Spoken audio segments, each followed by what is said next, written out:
and the Facebook Live. So we'll just give me one moment.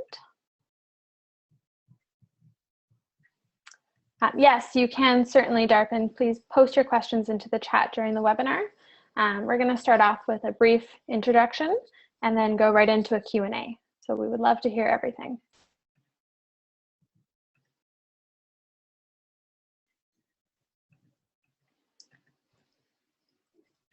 Christina, I'm just going to make you the host so that you can get this Facebook Live started.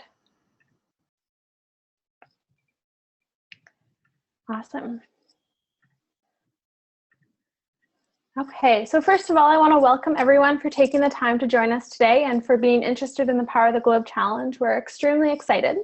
And I'd like to kick us off with some introductions so you can get to know who we are.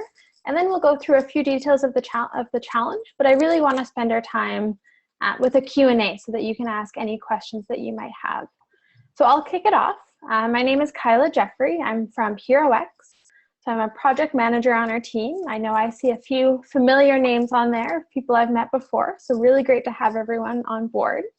I'm currently located in Halifax, Canada. Patrick, I'll pass it over to you for a brief introduction.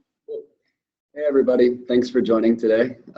As Kyla said, my name is Patrick Johnson. I am with Booz Hamilton based in San Francisco. Just recently relocated here after having spent launching a new office for us in Singapore. Our group out here is called Solution Studio, and so we're basically looking at ways of leveraging new technology to engage our clients, new ways of problem solving. We do a lot of crowdsourcing work, a lot with hackathons, and we're really excited to be partnering with all of you guys on this project. Awesome, thanks so much, Patrick. Christina, do you want to give a very brief introduction to you as well?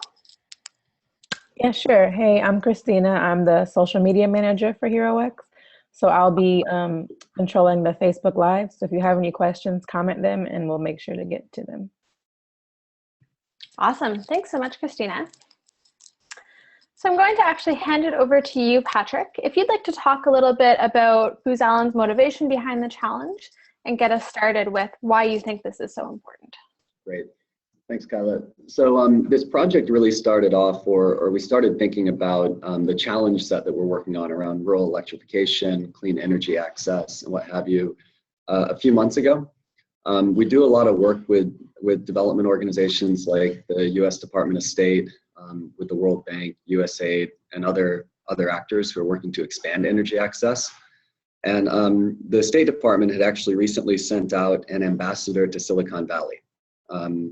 And this happened under the last administration. It's currently an unfilled post, but we had been working closely with the former ambassador to Silicon Valley, and his mandate was really around how can we tap into all of the innovation and creativity and new technology coming out of the Bay Area to help organizations like the State Department or USAID or what have you fulfill their mandates.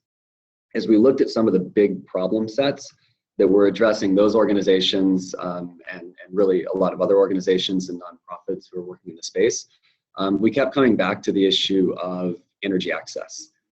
Energy access is really a prerequisite for many other types of human, social, and economic development. You can imagine if you're in a village without any access to electricity, then that really just shuts off a lot of opportunities before you would ever even get a chance to look at, educational opportunities or business opportunities or just taking part and plugging into the whole global economy.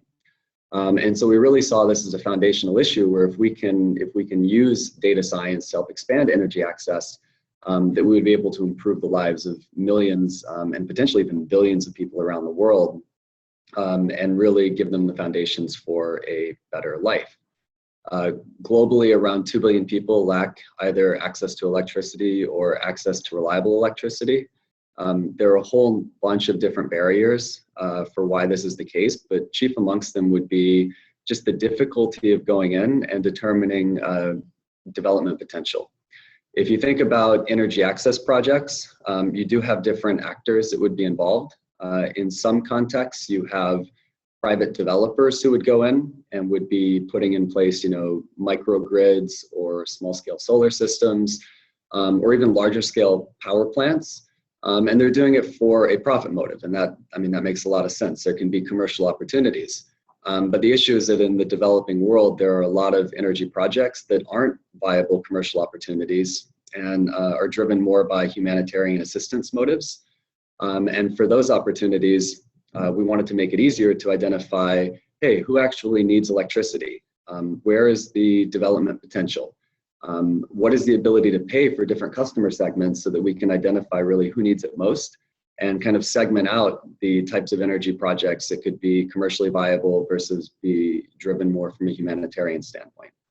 And so that's really the background for the challenge. And we're really excited to see how your collective creativity and ingenuity can help us bring electricity and light to all of these people around the world. If we move to the next slide. So as I mentioned, electrification is really a global challenge. 2 billion people all over the world. We ended up for this challenge selecting Myanmar or Burma as the focus. We did that for a number of reasons. One, Myanmar is really the frontier in terms of development. They've been going through a rapid democratic transition over the last several years. They're attracting a lot of foreign investment coming into the country. Their population is quite large, around 60 million people, and they have a lot of renewable development potential, but it's largely untapped right now.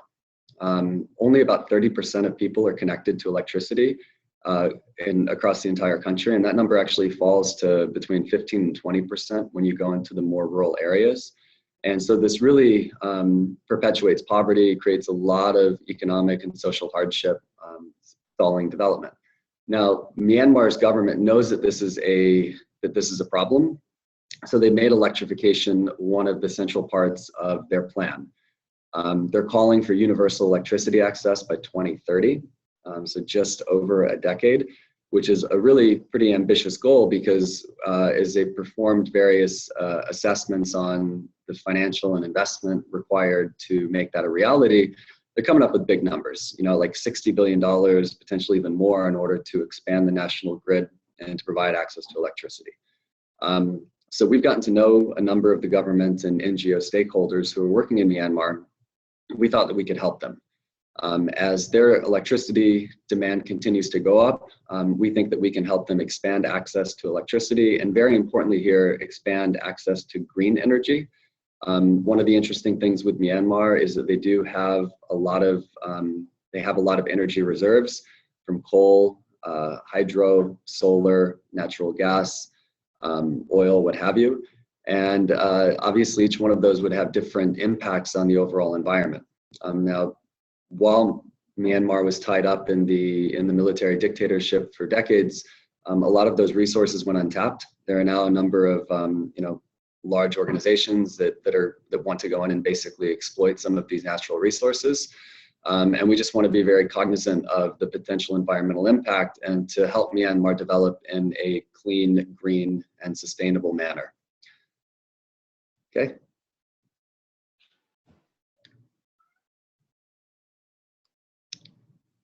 To the next slide. Kyla, I think you're muted. And Kyla, I think you're on. I am. Zoom is doing something funny to me. So now that I'm back, let me reshare my screen and hopefully I'll be able to share and speak at the same time. Can you still hear me? Yes. Awesome. Great.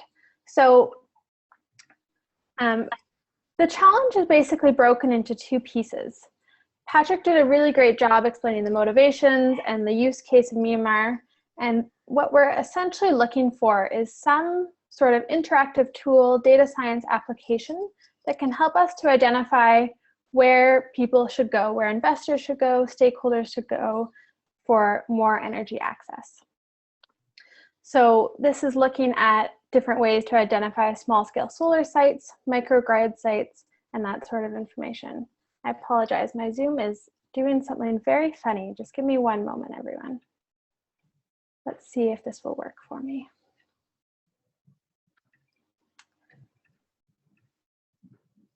Okay, there we go.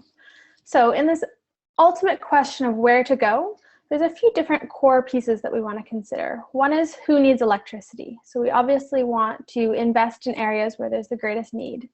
So which households or businesses are not connected to the national grid? Can we identify those places? Also important to know who are the customers and how can they pay?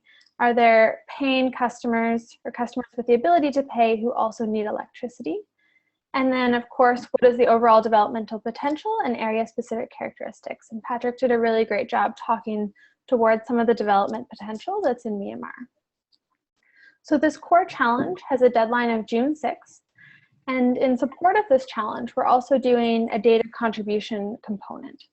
So one of the important characteristics of your solution is going to be the data that you use. So we've gathered a fair number of data sets that you're able to make use of, but we also wanted to give the opportunity for people to propose new data sets and to be able to share them with everyone. And so that's the ultimate goal of the data contribution challenge, is to start sharing data that you think might be useful. Ultimately, this would be best if it was data that was already compiled, but if you have a really innovative idea for how a new data set could be compiled for this region, that's also something we want to hear about. That deadline was for today, but we've actually extended it to June 1st because we wanted to give people the ability to ask any questions they might have about that data contribution component during this call. So in the core challenge, we've identified a number of important criteria that we think is valuable for your submission. So all solutions will be judged against this criteria. The first one is the appropriateness of the solution with respect to the stakeholder needs. So is your solution actually providing useful information and a useful tool for the people that are going to be using it the most? Innovation and creativity of the design. So really, does it have a novel approach? Does it provide great data visualization? Is it accessible to non-technical users? Scalability and application beyond Myanmar. As Patrick mentioned, Myanmar is a really great test case and a really great use case for this competition and where the focus of our efforts are. But we're also looking for something that can have an impact globally. So is the underlying approach that you're taking scalable to other regions, markets, or data sets? Technical competence and transparency of the solution. I think that one is fairly self-explanatory, but really just that your solution is reinforced with the use of data, research, if you've been able to do any pilot or test trials, that sort of thing. Implementation and market potential of the solution. So that taking this from initial concept and development, actually implementing on the field. Is that viable? Is it practical? And the final one is data sources. So if you do identify any new data sources, there's some extra bonus points in there for you as well. Do you have any comments you'd like to add, Patrick, about kind of the evaluation criteria or the two different challenge components? No, I mean, I think that you covered everything really well, Kyla. The one thing I just mentioned on the whole challenge design is that we spent a lot of time speaking with stakeholders within Myanmar. And we've designed this to make this much more than just an intellectual exercise where we're actually solving and addressing real problems on the ground. And so the themes that kept coming up in our conversations with energy developers, with investors, with government ministries, and various other stakeholders was that, the three primary challenges they were running into is just figuring out, again, who needs electricity. So the households, the small businesses that lack access. The second then would be understanding development potential across the country. So you can imagine different ways of layering these maps. So who needs electricity broken down by various customer segments, and then what does the development potential look like across the country? Some areas are very ripe for solar, others for hydro, maybe others for more conventional fossil fuels. You've got lots of different options there. Myanmar's a big country. And then the third area then would be figuring out basically what are the customer profiles with ability to pay, and understanding which projects might be commercially viable and could be handed off to an energy developer to go and basically implement that project with private investment or funds, versus which ones would we need to put humanitarian assistance dollars behind, work with, a World Wildlife Fund or Rockefeller Foundation or Gates Foundation or USAID or what have you to make that project a reality and to. Great, thank you so much, Patrick. That was really awesome background. So what I'd like to do now is just take a moment to walk you through the HeroX page, get you acquainted with all the different pieces of information that we provided with you and how to register. So this will just be a quick minute or two, and then we'll open up the floor for questions and answers. So please feel free to start popping your questions into the chat as I walk you through this, and then we'll open the floor. So this is the challenge page, as I think most people on this call have probably already seen. The guidelines is really where the crux of the challenge is. If you haven't reviewed the guidelines, I would highly encourage you to do so. It explains the full challenge design that we just went over, including that judging criteria and what the submission form looks like. So please do ensure that you take a moment to review that. The other really useful piece I wanted to point out is this background section. So this provides more information on the overall context of the problem and additional resources to help you in your creation of a tool. So I would also encourage you to review this if you have not already. And the final section that I want to draw your attention to is resources. And so this is where we've uploaded data sets that you can then use in your solution. So feel free to take a look through these and download any that you'd like to incorporate into your idea. In order to participate, when you come to this page, you're going to click Accept Challenge. If you do not have a HeroX profile, you'll be first asked to create one. You can review the competitor agreement, and once you click Accept, you'll come to this screen. If you'd like to invite some friends who you think might be worthwhile to have on your team, feel free to do so. Otherwise, you'll be taken back to this home page. Now we have the entry for core challenge or data contribution. It's very straightforward. You can just begin your entry and start filling out all of these boxes. And you can always save your draft and then come back to it. So I highly encourage you to do so, and you can work right on HeroX. So it's very straightforward, but if you have any questions, feel free to ask them now. Or alternatively, you can always send us an email if you have questions while going through the online site. So for right now, I would like to open up the floor to any questions that people might have. So we have one here from Darpin. Is this challenge more related to approach of solving problems or to the technical implementation of the solution? It's both.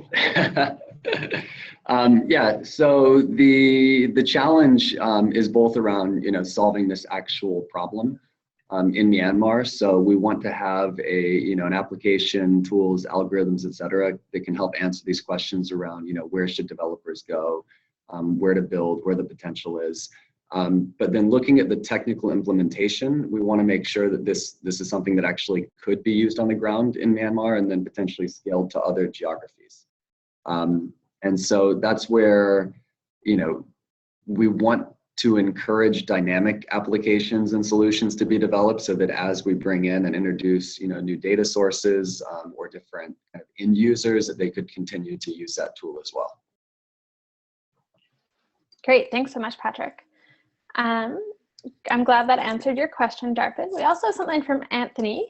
So I participated in the San Francisco Hackathon in early April, which is really awesome. Great to have you here as well, Anthony. That's incredible. Your question is, Patrick, from what you saw at the event, do you have any thoughts, comments, critiques for improving baseline submissions? What did you like and what did you feel was missing? Yep, great question, Anthony. And to provide a little bit of additional background and context for other people who are not familiar with the San Francisco Hackathon, about a month and a half ago, we ran a 1.5-day event here in San Francisco called the State Department Clean Energy Data Science Challenge, where we looked at a very similar use case around expanding energy access in Myanmar. I think we were really impressed with the types of solutions that were developed over just a day and a half. We can also share those solutions for anybody that would be interested in seeing what other teams have developed. Those are posted in a public folder online. And the idea with this HeroX challenge, there are a couple things that we were really interested.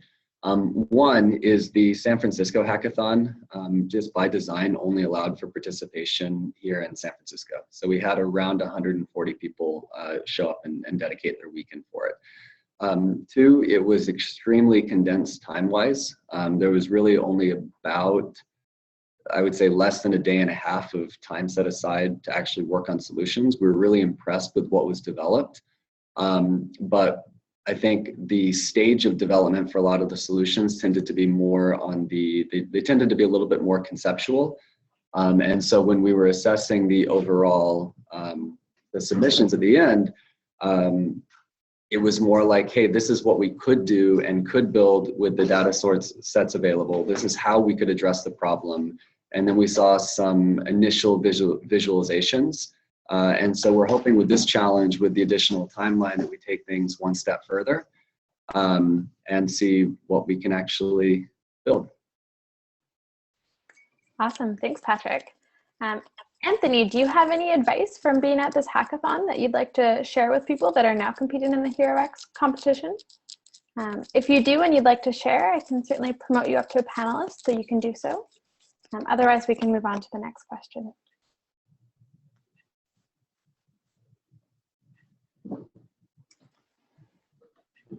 All right. So I have another question for you, Patrick. Lots of international organizations, as you mentioned, such as the World Bank, Rockefeller Foundation, USAID, and other players are working to expand energy access in Myanmar. How does this project fit into what all the other different stakeholders in the region are working on? Yeah, that's a good question. Well, it sort of directly fits into what they're working on, in the sense that those were the organizations that we went to learn about problems. So we had a number of meetings and other discussions with people leading assessments for Rockefeller and State and USAID and other organizations. And we were saying, you know, what's preventing you from solving this problem, or what's preventing you from having more of an impact? And when we asked that question, we got a whole bunch of different answers, you know, that came up. There were a number of different constraints that these organizations were feeling in doing their work on the ground. But it kept coming back to energy access being one of the major bottlenecks preventing other types of development work. And then specifically answering the questions around energy access, around, you know, who needs it, where to build, customer profiles, development potential, and what have you. And so we are collaborating pretty closely with them. They're really excited, actually, to see the outcomes of this challenge. So we've been in contact with Myanmar's Ministry of Electrification, Myanmar's Ministry of Rural Development, and they're watching this very closely, and they're very excited to see how you know, this group can help them address some of the challenges preventing or limiting energy access in their country. I love that, hey, that we've got kind of an international group on the call here, Booz Allen and Patrick in San Francisco working on Myanmar, someone from Okinawa working on the problem. That's so cool to see all these different kind of innovative and creative people coming together. I think that really puts the global scale of this in a great context. So I have a very technical question now that also came in, but this question is about the GeoJSON data sets. This is the first time someone saw data in this type of format before, and they were wondering if you have any advice on what kind of applications they should use to open it, or anything else about those data sets. I do not know in my head. I do not come from an overly technical background. However, do we have that question over email? Or do we, because I can definitely get an answer for whomever submitted it. Yeah, we'll absolutely share an answer. And if anyone on the call has any suggestions, because I know there's a lot of really great data scientists on here right now, feel free to pop it into the chat how you see yourself using GeoJSON data sets. Great. Okay. And I think just on the data set question as well, and I know that Kyla mentioned this a few times as well in the overview she provided. The data sets that we started assembling for this challenge, I mean, they're really just meant as a starting point. I mean, for the most part, we were looking for open source data, and we were looking for open source data that fell into a few big buckets around looking at things like Global Solar Atlas to help determine resource potential. We were looking at a number of different data sets that spoke more to the infrastructure side. So where do you see transmission lines? Where do you see roads and ports? Or even where you see more clusters of economic activity based on building density and things like that. Also population data. But I'd say that data access is a major barrier as well. And so we're hoping that this challenge also can stimulate some creativity and other data sets that could be useful to help solve this challenge. And that's why we do have a separate prize as well that's just on offer for whomever submits the most unique or innovative data set that could be used to help in this area. And where do you see currently the largest gap in the data sets that we have assembled? Definitely at the household level. And so when we're trying to figure out, household economic situations, the ability to pay, a lot of the data used or that we've been able to assemble are a couple of years out of date. The way that data historically has been collected is somebody with a clipboard going village to village and basically doing in-person surveys. And so by the time we get it, Myanmar is developing at such a rapid clip that even 6 months later, circumstances are changing. And so that makes it really difficult when you're looking at different investment time frames and horizons and figuring out, or even forecasting where demand is projected to continue expanding versus where they might be reaching more of a saturation point where they already have the supply and it becomes more of a distribution problem. So I think any data that can help us better understand at the micro level consumer behavior and household needs would be extremely useful. Yeah, that's really great. So I'm just going to read this question here that just came in from Darpin. So the idea seems really exciting. So there are two components to be submitted. One of them is the data analysis approach, and the other is an actual technical tool to analyze the data. Is that correct? Yeah, I think that's a really nice, succinct way of breaking it down, Darpin. That's exactly what we're looking for. Great. Awesome. So I have a question. Who are the judges of this challenge? And then what are your plans for the winning solution? What's going to happen after people submit their ideas to this competition? Yep, great question. So we're still finalizing the judging panel, but it will include a mixture of experts from a couple of different segments. There'll be Booz representation on the panel, and then we'll also be pulling from the organizations we've been working with within Myanmar. So the people who will be judging your solutions are also the people who will benefit most from being able to use them and use them to help inform their work on the ground. And what was the second part of that question again? How will they be used? Yeah, what are the plans for the winning submissions? Well, that really depends on the ambitions of the teams behind the winning submissions. So we see our position here as helping get those solutions to market. And we would love to help you with the commercialization of the applications or tools that you're working on. We see ourselves providing that bridge to the teams and the organizations on the ground in Myanmar who would benefit from using them the most. And we look forward to having discussions with the winning teams to see how we can help bring them to market. Yeah, that's really great. And so why is this a topic that Booz Allen has kind of passionately taken up? Why do you care about it? What's in it for Booz Allen? Yeah, great question. Well, first and foremost, this was a challenge that we saw impacting a lot of clients that we work with. We do a lot of work with organizations like the State Department, the World Bank, and so we saw this as an opportunity to look at solving a problem in a new way. The typical consulting approach would be to put a team of consultants on the ground. We'd go over there, we might build a tool internally, but we feel like there's so much potential out here in tapping into the wisdom of the crowd. And we feel like when you look at something like energy access, it generates a lot of interest in the community. And sadly, in the world that we live in right now, some of these projects that are actually the most needed are sometimes the hardest to actually finance. And so we thought that this could be a force multiplier for groups like the World Bank, the State Department, the foundations who are working to expand energy access, by coming up with a model that could enable them to build these communities in development areas that there's a need to, and problems that are hard to solve, and basically build a global community committed to helping solve this. So we are looking at how we can start with energy access in Myanmar and potentially scale this to a number of different problem sets and geographies around the world. Yeah, that's really great. And it's been really exciting for me to work with Patrick and the rest of the Booz Allen team, and just to really see that come through in our conversations and really the passion that they have behind it. So the next question I have is from Micah. So how developed do the solutions need to be by June 6th? Do we need to just have the idea of the tool would be and how to do it, but not actually implement it yet? Or do we need to create a mock-up, kind of startup weekend or hackathon style, or actually complete a tool?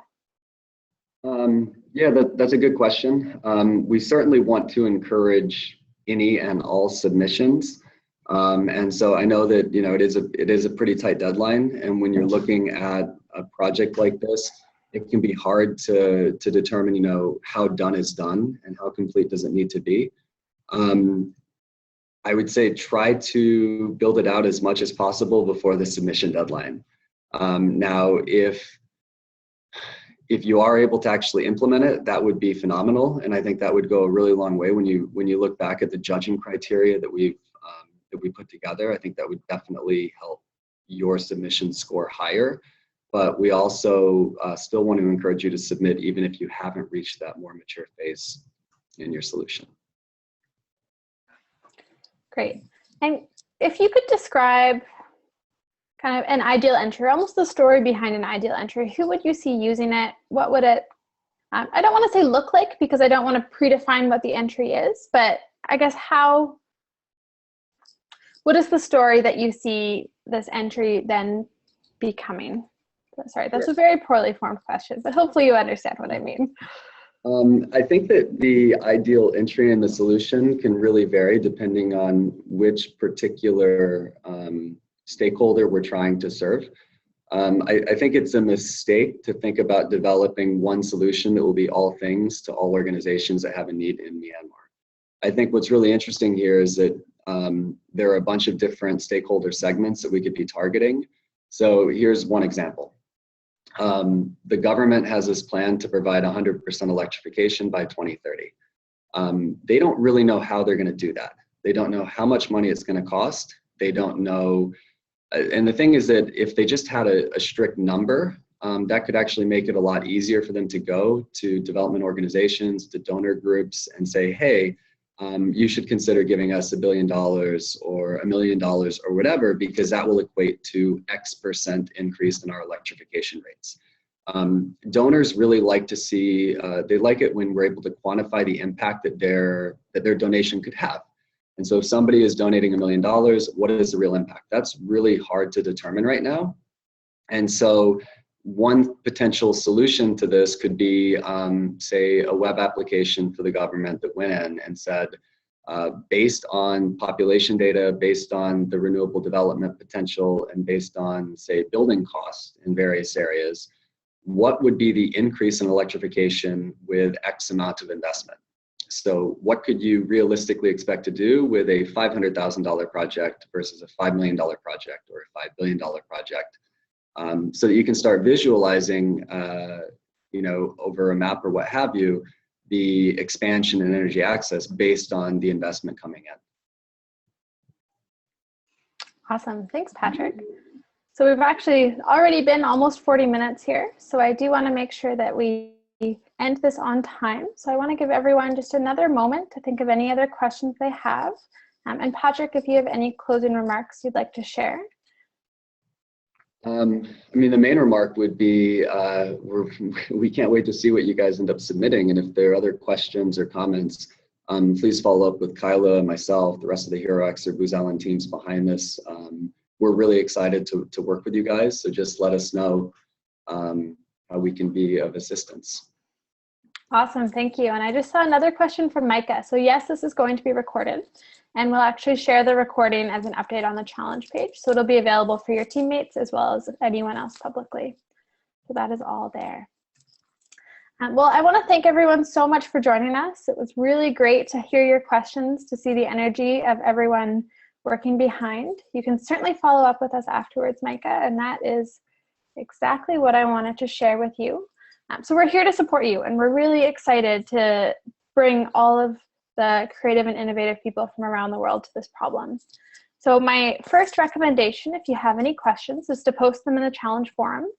If you're asking the question, there's probably other people asking the question, and it's also a great way to meet other collaborators. So if you go to the challenge page, you can see the forum, and you can post a new topic or comment in one of these other ones and ask your question that way. You can also always contact me directly if you'd like at Kyla@HeroX.com, and I can make sure that Patrick or whoever else needs to see your question gets your question there. So with that, thank you so much for joining us, and I hope you have a great rest of your Wednesday. Bye, everyone. Thanks, everybody.